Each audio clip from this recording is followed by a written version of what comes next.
quand on discute, ça ne marche pas. Au Parlement, on discute, ça ne marche pas. À un moment donné, ouais, peut-être que la violence marche. Peut-être. Dans son livre Dans la tête des Black Blocs, le journaliste Thierry Vincent explique que qui veut peut devenir et se mêler aux Black Blocs. Il n'y a pas de réseau structuré. Bien que les manifestants n'aient rien à voir avec les Black Blocs, ils condamneraient de moins en moins leurs actions.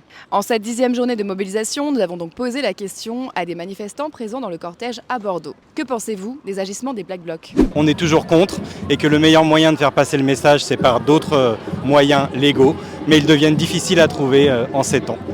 Je pense que la manif ici, là j'y vais, mais on n'en parlera pas, très peu, ça fera 2 lignes, ça sera que les débordements et ça sera plutôt des actions impactantes. Il n'y a que ça qui marque les gens maintenant, quoi. Même là, avant de venir, on en parlait, on s'est demandé qu'est-ce qu'on pouvait faire pour se défendre, parce qu'en fait, on ne peut pas se défendre, mais plutôt se protéger. Parce qu'en fait, ce qui nous fait un peu peur, c'est tout ce qu'on a vu ces derniers jours.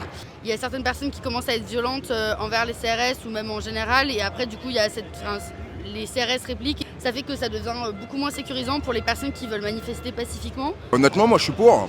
Tant que c'est pas des voitures de particuliers ou autre, si c'est des grosses sociétés ou autre, ça me dérange pas. Quand on peut voir un certain nombre d'images montrant des gars qui arrivent cagoulés, je comprends que ça puisse inquiéter. Le fait est que la problématique ne semble pas être là et qu'il y a bien d'autres violences qui sont subies par ceux qui manifestent, ceux qui vont subir cette réforme, que par les 3 poubelles brûlées.